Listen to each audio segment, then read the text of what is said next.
అభివృద్ధి వంటి తదితర చెప్తారు. ఈ అంశాన్ని సంఖ్యలోకి very good afternoon to all of you.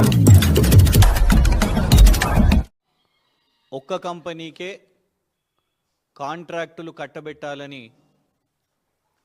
Out of the way బోల్తూ కాంగ్రెస్ ప్రభుత్వం ఎందుకు కాంట్రాక్టులు ఇస్తుంది అని చాలాసార్లు కూడా అడగడం జరిగింది.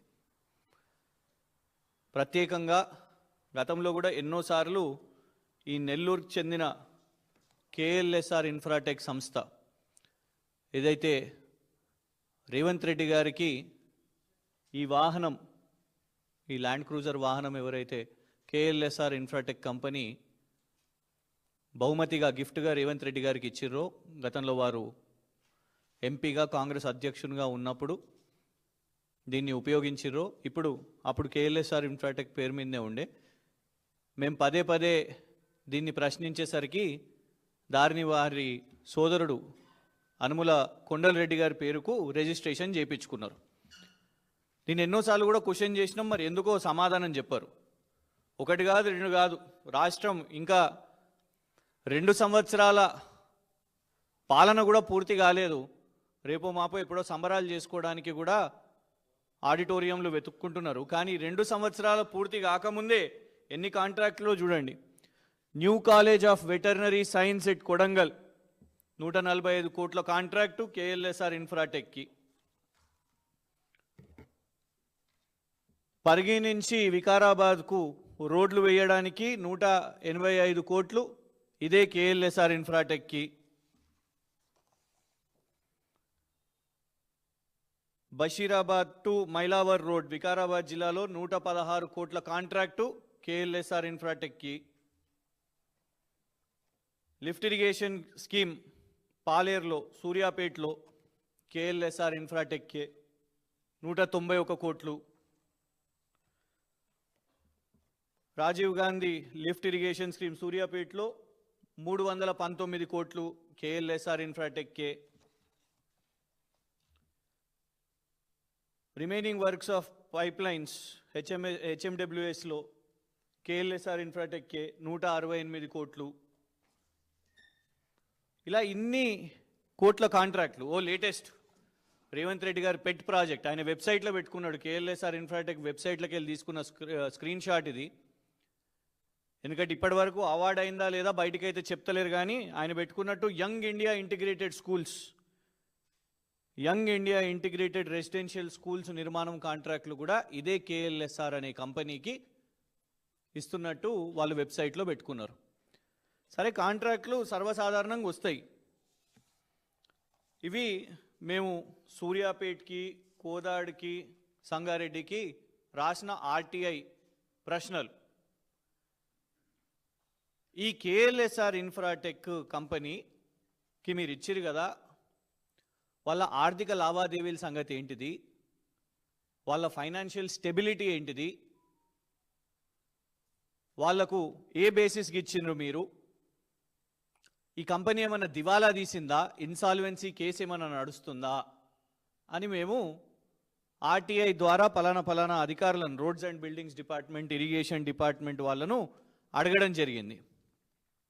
అడిగితే వచ్చిన రిప్లైస్ ఇవి. కొందరేమో మేము సమాచారం ఇవ్వలేము అని, no representation or clarification has been submitted by KLSR Infratech, వాళ్ళు ఏమి ఎలాంటి సమాచారం ఇవ్వలేదని. ఒకళ్ళేమో సంగారెడ్డి నుంచి వచ్చిన రిప్లై, వాళ్ళు ఈ కాపీ మెయిల్ చేశారు. వాళ్ళ చార్టెడ్ అకౌంటెంట్, కేఎల్ఎస్ఆర్ ఇన్ఫ్రాటెక్ యొక్క సంస్థ చార్టెడ్ అకౌంటెంట్, వాళ్ళు అందులో ఏం చెప్పిండ్రు అని అంటే 2014 నుంచి 2025 వరకు వీళ్ళ కంపెనీకి ఎలాంటి ఇన్సాల్వెన్సీ అండ్ బ్యాంక్రప్సీ కోడ్ కేసులు లేవు, ఎలాంటి కేసులు అయితలేవు అని వాళ్ళు చెప్పడం జరిగింది. ఎందుకు ప్రధానంగా ఇవాళ ఇది పెడుతున్నాము అంటే, 2 రోజుల క్రితం 14 నవంబర్ 2025 గౌరవ సుప్రీంకోర్టు ఒక కేసును తీసుకోవడం జరిగింది. చెన్నై నుంచి ఆ కేసుని ట్రాన్స్ఫర్ చేసి సుప్రీంకోర్టుకు ఆ కేసు తీసుకోవడం జరిగింది. ఆ కేసు ఏదో కాదు, దేశంలో సంచలనం సృష్టించిన కేసు. ఒక జడ్జి గారు నేషనల్ కంపెనీ లా ట్రిబ్యునల్ సంబంధించిన చెన్నైలో జడ్జి గారు, నేను ఈ కేసును ఎలాంటి తీర్పు ఇవ్వను, ఎందుకంటే ఒక కంపెనీకి ఫేవరబుల్గా ఆర్డర్ ఇవ్వాలి, తీర్పు ఇవ్వాలని నాకు పైనున్న జడ్జిల నుంచి నాకు ఒత్తిడి వస్తున్నది అని చెప్పి ఆ జడ్జి గారు తప్పుకున్నారు. ఆ కేసు ఏదైతుందో, ఆ కంపెనీ కేసు ఏదైతుందో అదే ఈ కేఎల్ఎస్ఆర్ ఇన్ఫ్రాటెక్ యొక్క కేసు. దాన్ని ఇప్పుడు గౌరవ supreme court chief justice of India గారు, గౌరవ బిఆర్ గవై గారు, ఇవాళ దాన్ని సిజేఐ, ఇందులో స్పష్టంగా రాసి ఉన్నది సిజేఐ గారి పేరు, వారు ఇంత పెద్ద ఆరోపణ వచ్చింది, ఒక జడ్జి గారే తప్పుకుంటున్నారు, దట్ ఫేవరబుల్ ఆర్డర్ ఇవ్వాలి, ఫేవరబుల్ తీర్పు ఇవ్వాలి అని ఒక జడ్జి గారు తప్పుకుంటే దీన్ని విచారణ చేపట్టాలని వాళ్ళ గౌరవ సుప్రీంకోర్టే ఈ కేసును 2 రోజుల ముందు తీసుకున్న ఆర్డర్ కాపీ ఇది. ఇగోండి, Supreme Court of India record of proceedings. ఒత్తిడి పెట్టింది ఎవరో సుప్రీంకోర్టు విచారణ చేపడుతుంది. కానీ ప్రత్యేకంగా insolvency and bankruptcy criminal investigation under a retired judge of the honorable court is carried out into the attempt to influence the outcome of company appeal. అంటే influence చేయడానికి ప్రయత్నం చేసిర్రు అనే తీవ్ర పదజాలం ఇందులో ఈ సుప్రీంకోర్టు, గౌరవ సుప్రీంకోర్టు చెప్పడం జరిగింది. దీని వెనుక ఎవరున్నారు? ఎందుకు అంటే ఇన్సాల్వెన్సీ, దివాలా తీసిన కంపెనీ, దివాలా తీసిన కేసు కొట్లాడుతుంటే ఆ కంపెనీకి రాష్ట్ర ప్రభుత్వం, కాంగ్రెస్ ప్రభుత్వం, తెలంగాణ ప్రభుత్వం ఇన్ని కాంట్రాక్ట్లు, యంగ్ ఇండియా, రోడ్లు, కొడంగల్లో వెటర్నరీ కాలేజు, ఇట్లా ఇన్ని కోట్ల కాంట్రాక్ట్లు ఒక కంపెనీకి ఇస్తుంటే కనీసం రాష్ట్ర ప్రభుత్వంలో ఉన్న అధికారులకు కనీసం సమాచారం కూడా లేదా? సుప్రీంకోర్టే కేసు టేకప్ చేస్తే దీని వెనుక ఒత్తిడి పెడుతుంటే, ఎందుకంటే ఇన్సాల్వెన్సీ అండ్ బ్యాంక్రప్సీ కోడ్ చట్టాల ప్రకారం ఒక కంపెనీ దాని ఫైనాన్షియల్ స్టెబిలిటీ క్వశ్చనబుల్ ఉంటే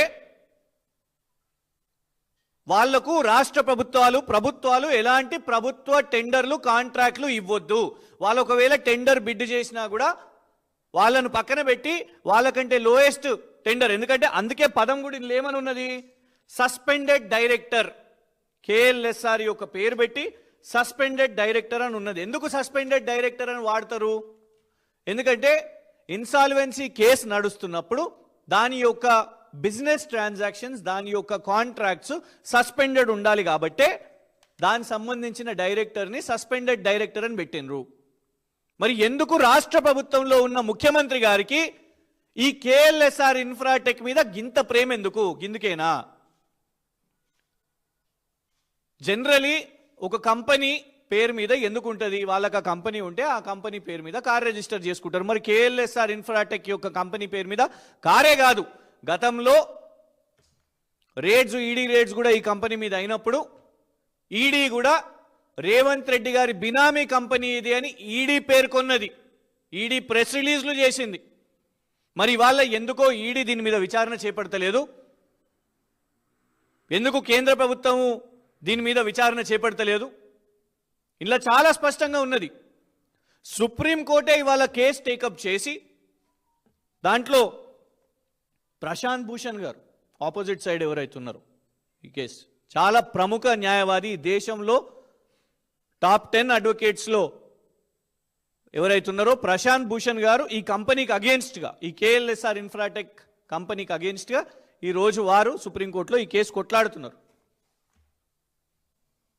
మరి ఎందుకు రేవంత్ రెడ్డి గారికి కేఎల్ఎస్ఆర్ ఇన్ఫ్రాటెక్ మీద అంత ప్రేమ వచ్చింది? ఇదే కంపెనీకి ఏ కంపెనీ కేసులో ఒక జడ్జి గారి మీద ఒత్తిడి వస్తే దేశంలోనే ఒక సంచలనం సృష్టించి ఇవాళ ఆ జడ్జి గారు తప్పుకొని ఇంకొక పైన ఒక పెద్ద జడ్జి గారు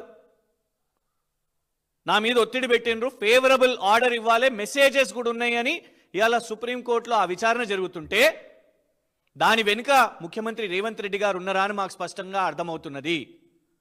విచారణ డెఫినెట్గా చేయాలి. ఎందుకంటే ఒక జడ్జి గారి మీదనే ఒత్తిడి వచ్చిందంటే దాని వెనుక ఎవరెవరున్నారు? ఈ రాష్ట్ర ముఖ్యమంత్రి ఉన్నాడా? ఎందుకంటే ఈ రాష్ట్ర ముఖ్యమంత్రి రేవంత్ రెడ్డి గారు అదే కంపెనీకి పదే పదే ఇన్ని కాంట్రాక్ట్లు ఇస్తున్నారు. 2 సంవత్సరాలు పూర్తి కాకముందే ఇన్ని కాంట్రాక్ట్లు ఒక ఇన్సాల్వెన్సీ కేస్, బ్యాంక్రప్సీ కేసు ఎదుర్కొంటున్న కేఎల్ఎస్ఆర్ ఇన్ఫ్రాటెక్ కంపెనీకి ఇవ్వడంలో రేవంత్ రెడ్డి గారి ఇంట్రెస్ట్ ఏముందో వాళ్ళు చెప్పాల్సిన అవసరం ఉన్నది. యంగ్ ఇండియా అని పెట్టింది కూడా ఈ స్కూళ్ళు గిందుకేనా?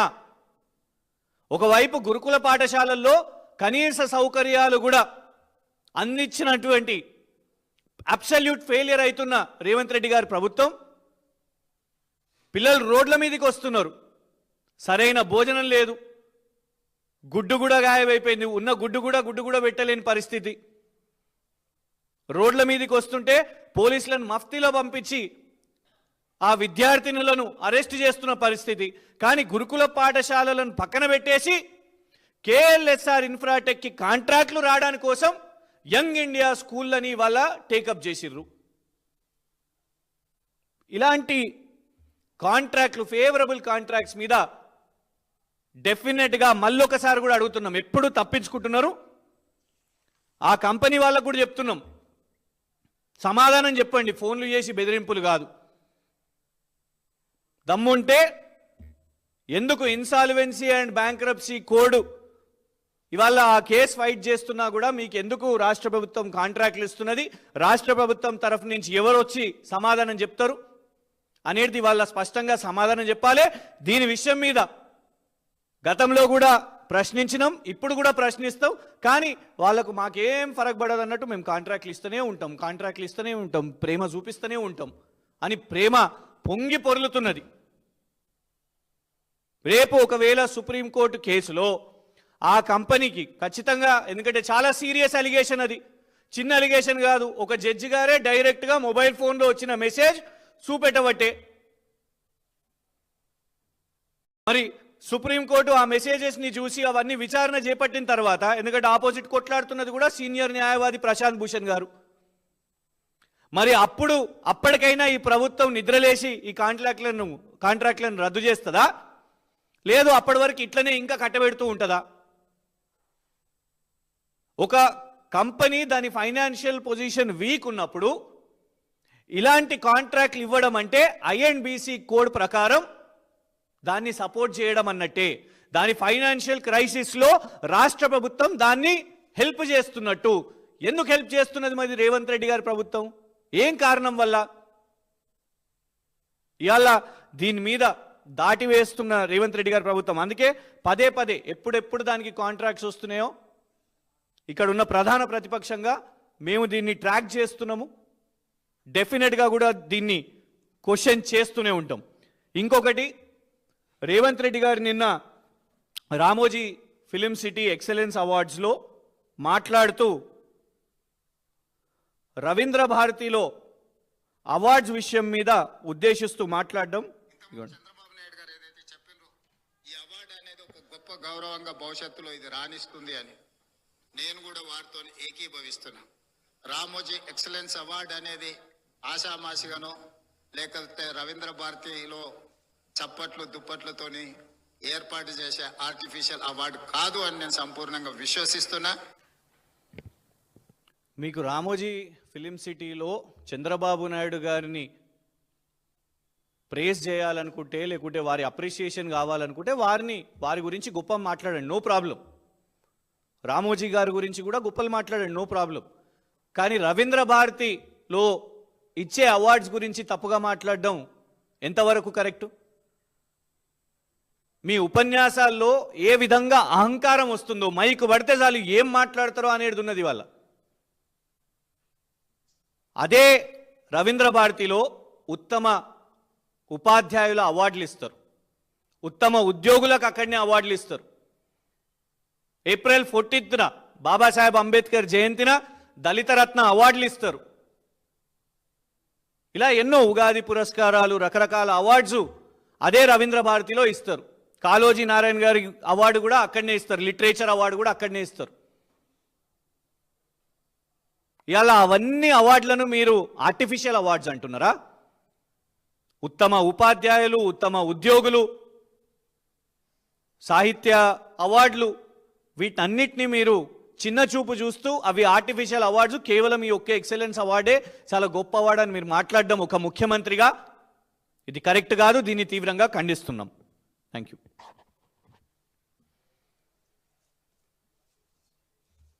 ఓకేనా?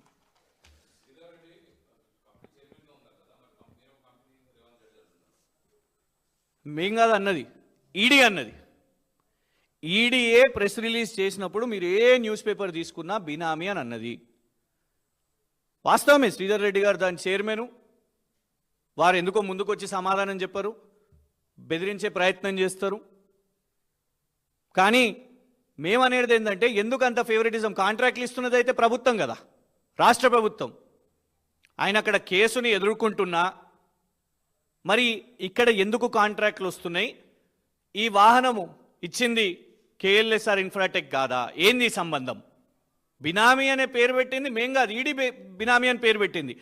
అయితే గతంలో ఈడీ విచారణ చేసి ఎందుకు వదిలేసింది? ఇవాళ ఈడీ విచారణ టేకప్ చేయాలి. మేము ఆల్రెడీ కొన్ని కాంట్రాక్ట్ల విషయం మీద ఈడీ ఆఫీస్కి వెళ్ళి ఫిర్యాదు చేయడం జరిగింది. మరి దీని మీద భారతీయ జనతా పార్టీ నాయకులు ఎందుకో మాట్లాడరు? కేవలం ఎన్నికలు వచ్చినప్పుడు కమిషను, వీళ్ళది కమిషన్ ప్రభుత్వం, ఆర్ఆర్ఆర్ ట్యాక్స్ నడుస్తుంది, బెదిరిస్తున్నారు, డెకెన్ సిమెంట్స్ని బెదిరించారు. ఒకవైపేమో కొన్ని కంపెనీలను బెదిరిస్తారు, ఇంకోవైపేమో ఇలాంటి వాళ్ళ సొంత కంపెనీలకేమో కాంట్రాక్ట్ల మీద కాంట్రాక్ట్లు ఇస్తున్నారు.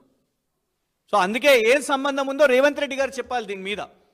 సుప్రీంకోర్టులో కేసు నడుస్తున్నప్పుడు, ఇన్సాల్వెన్సీ కేసు నడుస్తున్నప్పుడు, దాని మీద సీరియస్ అలిగేషన్స్ ఉన్నప్పుడు, ఒక జడ్జి గారి మీదనే ఒత్తిడి పెట్టినప్పుడు ఫేవరబుల్ జడ్జ్మెంట్ ఇవ్వాలని, అండ్ వాళ్ళ ఫైనాన్షియల్ ట్రాన్సాక్షన్స్ క్వశ్చనబుల్ ఉన్నప్పుడు ఎందుకు తెలంగాణ కాంగ్రెస్ ప్రభుత్వం ఇన్ని కోట్ల కాంట్రాక్ట్లు వికారాబాదు, కొడంగలు, సూర్యాపేట, సంగారెడ్డి రకరకాల చోట్ల ఎందుకు ఇస్తుందో కాంగ్రెస్ ప్రభుత్వం స్పష్టంగా సమాధానం చెప్పాలి.